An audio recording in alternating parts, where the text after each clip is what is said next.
નમસ્કાર મિત્રો, આજની વાતમાં આપનું સ્વાગત છે. અને આજે વાત કરીશું ફરી એકવાર પશ્ચિમ બંગાળની.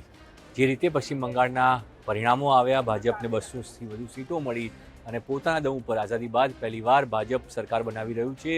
ભાજપ માટે રાજ્ય કેટલું મહત્વનું છે, પણ આજે જે નાટકીય ઘટનાક્રમ જોવા મળ્યો કે કેરટેકર મુખ્યમંત્રી જેને કહી શકાય તે મુખ્યમંત્રી મમતા બેનર્જીએ રાજીનામું આપવાની ના પાડી છે. સંવૈધાનિક રીતે વિધાનસભા ભંગ થવાની સાથે જે છે નવી સરકાર બનવાની તૈયારીઓ શરૂ થતી હોય છે અને એ વખતે જે મુખ્યમંત્રી અને કેરટેકર કાર્યપાલક મુખ્યમંત્રી કહેવામાં આવે છે, એટલે તે જ્યાં સુધી નવા મુખ્યમંત્રી શપથ ન લે ત્યાં સુધી જ હોય છે. પણ આજે જે રીતે મમતા બેનર્જીએ દાવો કર્યો છે કે તેઓ રાજીનામું નથી આપવાના, તેના કારણે થોડીક રાજકીય ગરમી જોવા મળી રહી છે. પણ તેની વચ્ચે બીજા મોટા સમાચાર એ છે કે ભાજપના શીર્ષ નેતૃત્વએ કેન્દ્રીય ગૃહમંત્રી અમિત શાહને બંગાળમાં નિરીક્ષક તરીકે મોકલ્યા છે. સામાન્ય રીતે નિરીક્ષક તરીકે કેન્દ્રીય મંત્રીઓ મોકલવામાં આવતા હોય તેમાં કોઈ મોટી વાત નથી, પણ કેન્દ્રીય ગૃહમંત્રી અને પ્રધાનમંત્રી કે રક્ષામંત્રી આ નેતાઓ આ પદો જે છે તે પદો પર રહેલા નેતાઓ ક્યારેય પણ કોઈ નિરીક્ષક તરીકે જતા નથી. પણ તેમ છતાં આ વખતે ભાજપે ટ્રેન્ડ બદલ્યો છે, કારણ કે બંગાળ એમના માટે કેટલું મહત્વનું છે તે દર્શાવવાનો પ્રયાસ થઈ રહ્યો છે. ખુદ કેન્દ્રીય ગૃહમંત્રી અમિત શાહ પોતે નિરીક્ષક તરીકે ત્યાં જશે અને ધારાસભ્યોની બેઠકને ની અંદર ભાજપની પહેલી સરકારના જે મુખ્યમંત્રી હશે તેમની જાહેરાત કરશે. લગભગ એવું નિશ્ચિત માનવામાં આવી રહ્યું છે કે શુભેન્દુ અધિકારીને જ ભાજપ જે છે તે મુખ્યમંત્રી તરીકે જાહેર કરે, કારણ કે છેલ્લી 2 ચૂંટણીઓ શુભેન્દુ અધિકારીના નેતૃત્વમાં લડવામાં આવી હતી. ગત ટર્મમાં તેઓ નેતા વિપક્ષ હતા. ભાજપ જ્યારે 77 બેઠક જીત્યું ત્યારે તેમને નેતા વિપક્ષ તરીકે મૂકવામાં આવ્યા હતા અને હવે જ્યારે ભાજપની સરકાર બની છે, આમ છતાં હંમેશા ભાજપમાં એવું માનવામાં આવતું હોય છે કે ભાજપમાં કોઈ પણ વસ્તુ નિશ્ચિત નથી હોતી. પણ શુભેન્દુ અધિકારી પોતે મૂળ બંગાળના છે અને જે રીતે તેમને મમતા બેનર્જીના એક સૌથી નજદીકના સહયોગી હતા અને તેમાંથી તોડીને ભાજપમાં લાવવામાં આવ્યા હતા અને ભાજપે સામેલ કર્યા હતા અને ભાજપના તેઓ મુખ્ય નેતા બન્યા, બંગાળમાં ભાજપનો મુખ્ય ચહેરો બન્યા અને બંગાળી જનતાને ભાજપમાં જે વિશ્વાસ અપાવ્યો તેનું મુખ્ય કારણ પણ શુભેન્દુ અધિકારી છે. અને એટલા માટે શુભેન્દુ અધિકારીના નામની ચર્ચાઓ સૌથી વધુ થઈ રહી છે. શુભેન્દુ અધિકારી જ જે છે તેઓ મુખ્યમંત્રી બને તેવું પણ હાલ તમામ લોકોનું માનવું છે, સિવાય કે છેલ્લી ઘડીએ ભાજપ કોઈ બદલાવ કરી અને ત્યાં કોઈ નવા ચહેરાને મૂકે તો જ નવાઈ લાગશે. અન્યથા એવું માનવામાં આવી રહ્યું છે કે શુભેન્દુ અધિકારી અત્યારે મુખ્યમંત્રી બનવાની વાત નિશ્ચિત છે.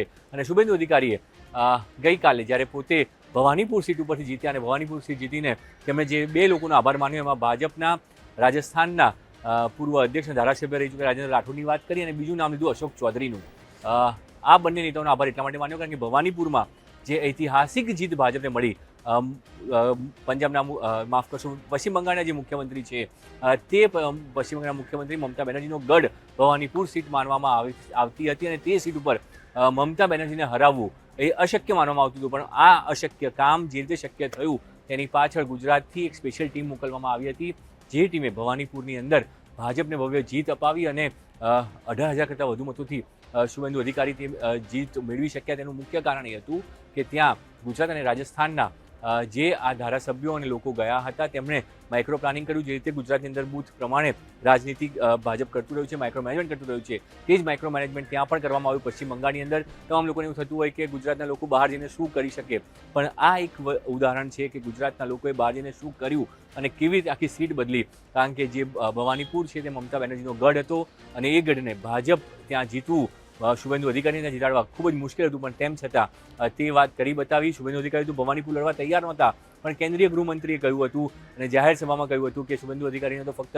નંદીગ્રામ સીટ લડવી હતી, પરંતુ ભવાનીપુર લડ્યા વગર નંદીગ્રામ લડવાનો કે જીતવાનો કોઈ મતલબ નથી, કારણ કે ભવાનીપુરમાં જ તેઓ મમતા બેનર્જીને હરાવે તો જ જનતામાં મેસેજ જાય કે ભાજપ શાસન માટે કેટલું તૈયાર છે અને મમતા બેનર્જીનો જે કુશાસન છે તેનો અંત કેવી રીતે ભાજપ લાવશે. તો એક સંદેશ આપવાનો હતો અને એટલા માટે ભવાનીપુર સીટ પસંદ કરવામાં આવી અને ભવાનીપુર સીટ ઉપર ગુજરાત અને રાજસ્થાનથી કાર્યકર્તાઓની ફોજ ઉતારવામાં આવી અને એ ફોજે જે પરિણામ આપ્યું છે તે ઐતિહાસિક પરિણામ જોવા મળ્યું. અને તેની અંદરનું મુખ્ય કારણ છે કે એ સીટમાં 20,000થી વધુ ગુજરાતીઓ પણ રહે છે અને 12,000થી વધુ જે છે મારવાડીઓ પણ ત્યાં રહે છે, રાજસ્થાનના લોકો પણ રહે છે.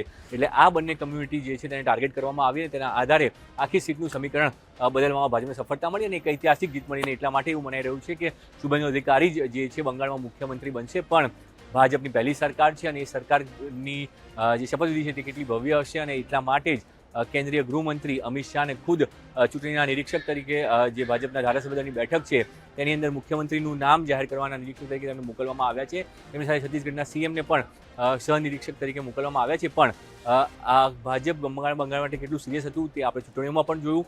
કેવી રીતે રણનીતિ કરવામાં આવી. ખુદ 15 દિવસ સુધી કેન્દ્રીય ગૃહમંત્રી ત્યાં બેસ્યા, ત્યાં તમામ રણનીતિ ઘડી, તમામ લોકોને મળ્યા, લોકોને સમજાવ્યા, રેલીઓ, રોડ શો, તમામ એ પ્રકારના પ્રચાર કરવામાં આવ્યા કે જેથી કરીને વધુમાં વધુ લોકો સુધી પહોંચી શકાય અને કેવી રીતે બંગાળને ભગવામય કરવું તેની રણનીતિ કરવામાં આવી. તેની રણનીતિ જ્યારે સફળ થઈ ત્યારે હવે તેના મુખ્યમંત્રી પદની પસંદગી પણ જ્યારે કરવાની છે મુખ્યમંત્રીના ચહેરાની, ત્યારે પણ કેન્દ્રીય ગૃહમંત્રી ત્યાં હશે અને લગભગ 9 તારીખે માનવામાં આવી રહ્યું છે કે 9 મે ત્યાં શપથ વિધિ થવાની છે. ભાજપની પહેલી સરકાર બંગાળમાં 9 મે બનશે. આઝાદી બાદ આ ઐતિહાસિક દિવસ છે ભાજપ માટે અને તેની પસંદગી પણ કરવામાં આવી છે.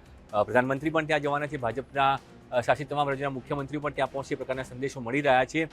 તમામ વસ્તુઓ તેની ઉપર નજર રહેવાની છે. પણ મુખ્યમંત્રી કોણ બનશે તો તેને લઈને હાલ કોઈ સસ્પેન્સ જેવી વાત નથી લાગી રહી, સિવાય કે છેલ્લી ઘડીએ ભાજપ જે રીતે સરપ્રાઈઝ આપતું હોય છે તે કોઈ સરપ્રાઈઝ બદલે તો જ એ વાત ઉપર કોઈ બદલાવ આવી શકે છે. અન્યથા શુભેન્દુ અધિકારીનું મુખ્યમંત્રી બનવું નિશ્ચિત છે અને શુભેન્દુ અધિકારીએ પોતાની જીત માટે જે લોકોના નામ લીધા એમાં ગુજરાતના અશોક ચૌધરીનું પણ નામ મહત્વનું હતું કે જેઓ દૂધસાગર ડેરીના ચેરમેન હતા અને પછી અમૂલ ફેડરેશનમાં પણ તેઓ ચેરમેન બન્યા અને સહકારી ક્ષેત્રમાં ઉત્તર ગુજરાતનું એક મોટું નામ છે. તેમને ત્યાં જવાબદારી આપવામાં આવી. તેમના સહિત અન્ય 60થી વધુ લોકો હતા. જૂનાગઢના એમએલએ સંજય કોરડિયા, ગાંધીનગરના કેતન પટેલ પણ ત્યાં હતા. એટલે કુલ 60થી વધુ લોકોની ટીમ ગઈ હતી જેણે શુભેન્દુ અધિકારીને જીતાડવા માટે મદદ કરી ગુજરાતથી, અને રાજસ્થાનની પણ ટીમ હતી. અને હવે શુભેન્દુ અધિકારી જો મુખ્યમંત્રી બને છે તો આ ટીમના લોકો પણ આ શપથવિધિમાં જશે અને તેવું પણ નિશ્ચિત મનાઈ રહ્યું છે કે શુભેન્દુ અધિકારીનું મુખ્યમંત્રી બનવું નિશ્ચિત છે. ફક્ત એક ઔપચારિક જાહેરાત છે અને જાહેરાતની રાહ જોવાની રહે છે. અત્યારે તો સમાચારોમાં બસ આટલું જ. વધુ સમાચાર જોતા રહો ગુજરાત.